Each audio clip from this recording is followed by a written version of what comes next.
Okay, so today is October 17th, Monday, and I'm sitting here with, I'll let you folks introduce yourselves. So I guess I was just going to ask you to tell me your name and your birth date and birthplace, if that's okay. I'm Susie Williams. I was born in Los Angeles in May of 1931. I am the great niece of William H. Ellis, and I'm here with Professor Jacoby, and trying to help him with some research in history of my uncle, great uncle. Okay, I'm Joan Moore Williams, and I am a native Angelino, also born July 1932.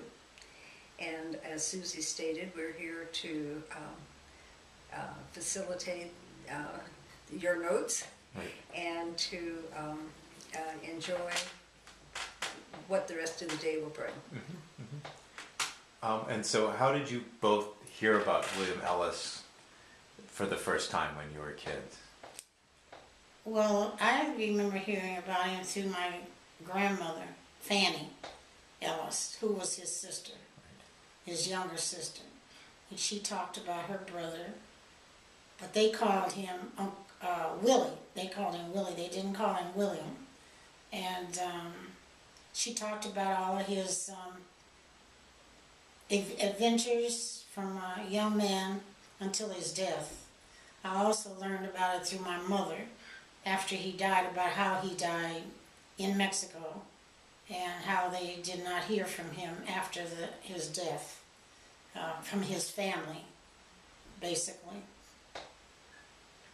I remember hearing about him mostly from my mother, and in my mind he was always this mysterious character that was off doing wonderful things, mysterious things.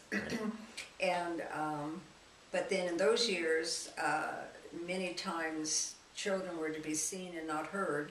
So some of the questions we might have had weren't always answered because I don't know if they just didn't want to give the answers or they just left it alone. Were there pictures of him in the house? In an album, An album. but not up on the wall like the immediate family. What pictures were in the album? Yes, there was. There was a picture with his father with the cape on. He was on a picture. In our in grandmother's our house, grandmother's but house, yeah. not in the house I grew up in. Right. The grandmother would be Fanny. Fanny. Okay. She had a picture of him in a frame, a gold filigree frame, and it was Uncle Willie, his father Charles sitting in a chair, and it was the two little boys. Right. I do remember that being framed and on the wall. That's true, and what added to the mystique of that picture was that the clothing of that period was always so beautiful, with scalloped collars and great coats and top hats and all of that. So that just added to the mystery of it for me. Yeah, I've seen that picture, and I was going to ask you guys about that picture because it was taken in Mexico City, actually. It wasn't. Yeah. See, I didn't even remember that. And I just wondered if you knew sort of the circumstances, obviously.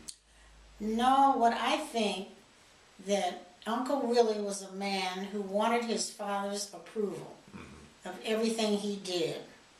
And now why, I don't know whether that was something just in him from youth, but it seemed like the few things that I've been able to read about him or hear about him, and the pictures, and just from the way he would sign the pictures to Papa, and it just said to me that he wanted his dad to be proud of him and his doings and what he was doing, and he wanted his father to know his grandchildren. That's the feeling I got Right. from a lot of the talk too, you know. because he was always in writing letters to my grandmother, Fanny, about his father, regarding his father, even up to what he was doing, you know. And then he wanted to know how his father was, and tell Papa this, and tell Papa that. So that's what makes me think that he needed his father's approval for whatever, I don't know. You know, since I didn't know the man, Can't add to that. personally. You know, it's just my own observation. Yeah. One thing I was wondering too about that photo, since they're meeting in Mexico City, did William come back to Victoria or San Antonio much to see his family? Do you know? Yeah, yes, he came back because he had a problem with the railroads. Yes. The segregation of the railroad car. That I do know, you know, but I don't know how often he came back. But I know he did come back there until I guess his father passed away. Now, I don't think he ever came to California to see his family. But they had just moved here about the same time. I think they'd only been here a couple of years when he passed away. So who knows, he might have. And you were telling me earlier at one point you asked your mother or grandmother about what ethnicity was William Ellis. Yes, And what yeah. answer? What was that? Well, Story. they said he was, that he, well, how did they say, let me explain it. Because he was on Wall Street, and that was so unusual at that time of the century, they said that the people in New York and the people he were dealing with did not really know who he was, ethnicity, his ethnicity. They wondered, and many of them said he was Cuban, some said he was mulatto, some said he was, there were a few that said he was mixed Afro-American, but he never acknowledged any of it. He just let them assume what he was, you know. And my mother, of course, visited him in New York twice. My mother went to New York and stayed there with him, and I think he was in White Plains or Mount Vernon. Mount Vernon, yes, okay. I guess her brother was in the other city. You know, I remember the two cities though, but she visited him twice in New York. And that would not have necessarily been a telltale of what his race was, because many people never knew what my mother was, and Yeah. so you find that when you can fall into any group, that you just let people assume what they want to assume. Right. I mean, I was wondering if that was one reason he didn't visit his family in Texas sometimes, because it might be that would. There's always these questions when people are, you know, passing about what the relationship is with the rest of the family. That's true. That's very true. Yeah. So I don't know. Of course, his mother had died, so he wouldn't be worried about going to see his mother necessarily. And he made written and telegram. I do know he probably used the telegraph system to contact his family. But I would think, being the kind of man that he was, he wouldn't care really what other people thought. That's how I see him. Right. I No, think you're that right. he would have done what he wanted to do, and then just that people. Suffer the consequences. Well, no, I think he would let people assume what they wanted to, and he would just keep on stepping, is the word. Right. Really. Right. That's how I view him. You might be right. And so, also, Susie, you were telling me earlier, it said that you sometimes asked your mother, what was Willie doing in Mexico? And what did she tell you when you asked her that kind of question? She really didn't know. All she could say was that he had business there. And I couldn't get a lot out of them about Uncle Willie. Because at one point when he died, I think they thought somebody had killed him. Because it was just during or before the uprising there in Mexico was Porfirio Diaz, or was whoever it was that was, Mexican Revolution. yeah, thank yeah, you, yeah. the Mexican Revolution. I think down deep they thought there was something that was not on the up and up, and that the Mexican government was not telling his family. That's the feeling I got from my mother. Now, I don't know whether she Again, thought about that kids or were whether just- his wife put that in my mother's mind that could possibly be. I don't know. I really don't. Because I really was surprised when I saw your first documents that he died of a heart attack. Because they made it sound like mysterious. he died mysteriously. They really did, didn't they, Joan? Mhm. I do remember Yeah. that. It And wasn't again, they just- didn't talk about it that much Right. because that wasn't, they didn't, I'm sure they did not want us to have a view of him as being unsavory in any way. What do you think the family's sort of general attitude towards him Hmm. was? I mean, is it proud because he's doing these exciting things, or is it he's the? No, I never get. Did Do you you have ever any get that sense of- feeling? That they were proud of him? Mm-hmm. Well, yeah, I think they were proud of him because Yeah, he maybe was, so. he was able to travel the world, so to speak. Well, that's true. In those days, that was exceptional. And, people living in a little town in Texas, and they've got a relative that's out and Well, that's about true. and doing things, I And- think they had to be very proud of him. And another thing, he did send home a lot of things, souvenir artifacts. Oh, like what? Well, I can remember a cane that he Okay. sent to somebody. Maybe it was to his father. I don't know who he sent it to, but it was in my grandmother's house. And I can remember some other, made out of some kind of woven material that they had that he had sent from Ethiopia, I think. Oh, neat. Okay. And there were several things in her house that I remember came from Uncle Willie. But, to this day, I don't remember them and don't even know where they are, for that matter. Wow. But I can remember them talking about the things he brought back from His Ethiopia. His travels. Yes. Yeah, from his travels. Fascinating. And then a lot of the documents, or at least in a lot of the newspaper coverage of him, they often described him as Mexican, Yeah. right? And as you mentioned, Cuban earlier. So I guess, obviously, it seems like the family knew he was sometimes either Yes. consciously or just letting For people sure.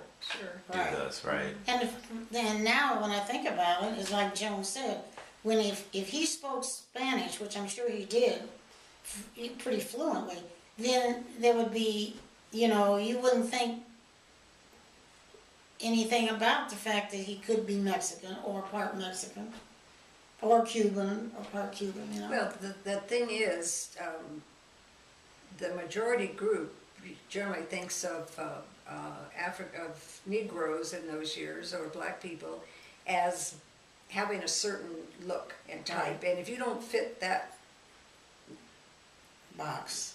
box, really, then you've got to be something else. Right. Because That's they true. don't want to accept that you are African American or black or whatever you're calling yourself at the moment. That's And, true. and so it's very easy just to move in any circle you want to move in. Right.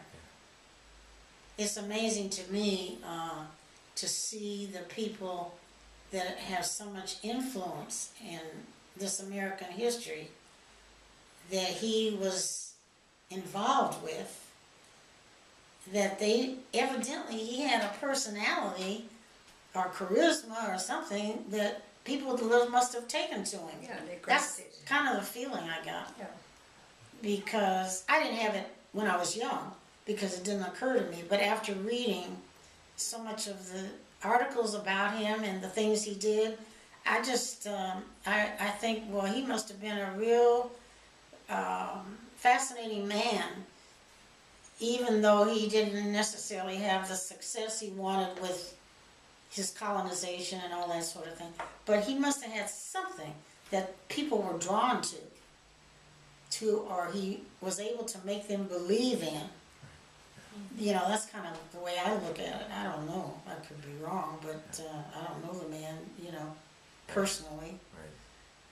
But that's kind of, I would love to have known him, you know, really.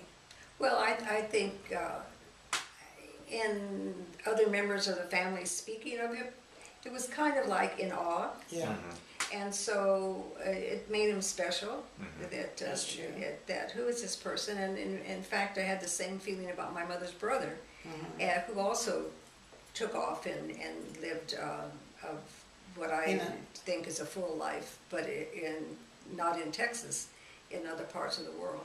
So Uncle Willie clearly drew people to him. Otherwise, how do you pick up and leave your home and start a new colony and do all these other things if you don't feel that this person that is leading you there is somebody that you want to follow? So he's born in Victoria in 1864, and I was just curious if you had any family stories about Victoria, anything Only about... they talked about Victoria, didn't they, Joan? They talked about Victoria, but to me, I don't know, I just never asked them a lot of questions about Victoria. They talked about Victoria. I knew Uncle Willie's daughter was named Victoria, and assuming he named her after the place where he was born, that I concluded myself, you know, but, well, my mother mentioned my grandfather having property down near Port Lavaca, which is down in the same general area. Yeah. And they had a hurricane and the property was washed away. And she would talk about going to Port Lavaca, which is in that same general area, for summers. Well, what I remember is these names that were all foreign to me. Galveston, going to Galveston, Texas for the summer. And I don't have the recall of it that Susie does. Both sides of the family being from Texas, I was always getting Victoria mixed up with Navasota and the rest of them. So Victoria, I knew that was where my mother's family was from, but Right. other than that. And you guys have been saying earlier that there'd been a certain reticence to talk about slavery in that part of the past for people who've been in there. Does that seem true, or?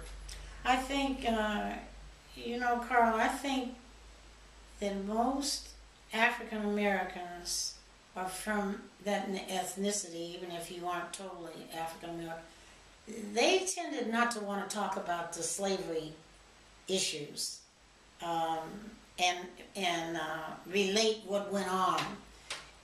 I took it to mean because whatever happened was distasteful, ugly, and they didn't want to have anything. They were not slaves anymore, and they were living their lives now and going forward. And you didn't hear a lot of talk about what went on, do you? No, in those years you didn't. But I think what's wonderful is that in today's world, there is that interest. Oh, yeah. And we have decided as individuals that, you know what, that was our history, and that's just a part of who we are, and Right. it's kind of like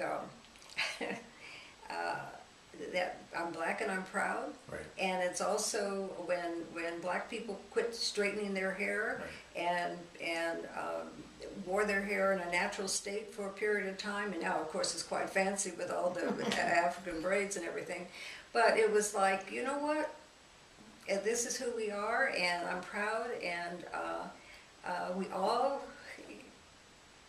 when you sit around with a group of black people, we all have in our background this same slavery thing. And so the younger you are, and the awareness you have of it, you talk about it. But the old folks, no, They didn't talk about they it. didn't talk about it. To the point where you would have, another thing they used to do, everybody was cousin. you know? Right. And one time I asked my mom, how come all these people are cousins? How are they cousins to us? Well, then she explained it to me. They were all from the same plantation. And so they weren't biologically cousins, but they called each other cousins, you know? And that was a revelation to me too, because, you know, I mean, how are these people related to us? Well, and going back to that other question about talking about slavery, the older folks talking about slavery, I think because of some of the children that were born out of wedlock, Oh, yeah. That's created another thing. by the power that was in Right. place and the Right.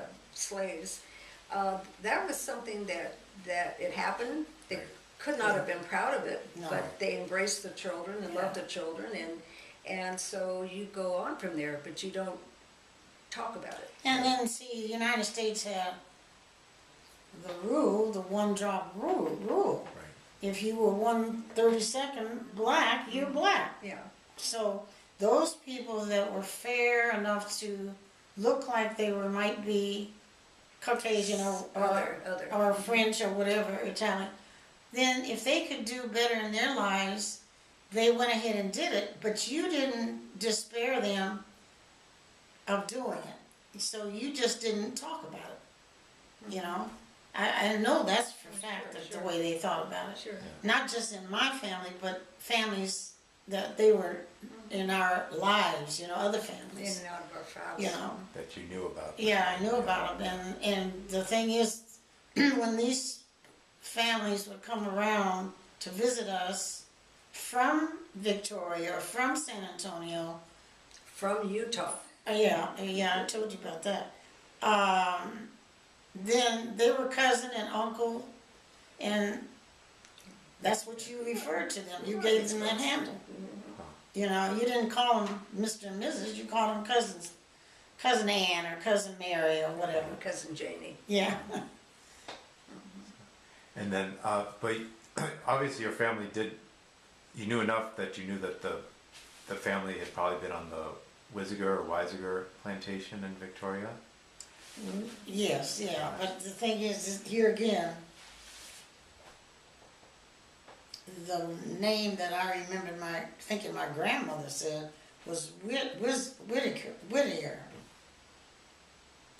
And then this cousin, whose family was on the same plantation, she corrected me and told me the name was Wisiger. And that's how I found that out. Yeah, they did mention the name, but I misunderstood it. See, I thought they said Whittier. Did they say anything about what the family was like or anything? It was just the No, name of the no. place. No, they never said anything, did they? No, Say it to you, not but that I I don't recall. remember them saying anything about it. I guess they were so happy to be in Texas and not in Kentucky, because now when I think about it, I wish I had asked my grandmother, how did they get from Kentucky to Texas? It never occurred to me to ask her, you know, and my mother never discussed it. She never discussed it either. And then, so this sort of touches on what Joan was talking about, the sort of some of the difficult aspects of the slavery period. But do you know where the Ellis name came from? How that came into the I have family? no idea. But wasn't there a story about this, or Yeah. no, the overseer? Or is I that would not? love to. I asked my my cousin Mamie, who is W.H. Ellis's niece, about the ethnicity, and she told me that her mother, who was Isabel, told her that it was that they were the product of the overseer. Charles Ellis was the product of the overseer, and he was Spanish, Afro-American Spanish, and I think she said English. I'm gonna find it. I have it here. I just don't want. I think I put it in here with a book of mine.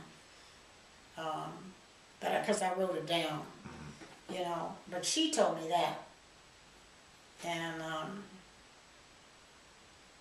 she asked her mother. And I would figure that Aunt Belle would know, of course, that was her father, so she would know probably more than I would know. Right. Or maybe even her daughter. Don't you think? Hope so. Right. And then in the 1870 census, so this is like one of the first censuses we can find Charles and the family there. Charles is a shoemaker. Well, I And didn't. I was curious if there was knew anything about how he learned shoemaking. I don't know. He must have trained under some probably German that could do it and taught him how to do it. you Well, know. those are trades that many of the people learned just to survive. They, Well, that was their work. yeah, living on a plantation, you know, just making the shoes for the other slaves. Right, right. And then Charles had a brother named William. That I knew. Right. And did you know anything about William? It's interesting. I mean, Charles obviously named William H. Ellis Yes. after his brother. Right. That I figured Yeah. that out. But yes, I didn't know. We didn't know William, but we knew William's son, Ernest, and he moved and lived in Salt Lake City, Utah. Pretty much, I guess, the rest of his adult life. Right. And I can remember when he showed up at our house at 527, and of course, as a child, hearing about all the Mormons are in Utah. Salt Lake, and I'm looking at him and thinking, you know, But he wasn't a Mormon. well, whatever. He was still living in an area that there weren't many black people. Shall I let it go? Whatever you want to do, I can stop it if you want to get.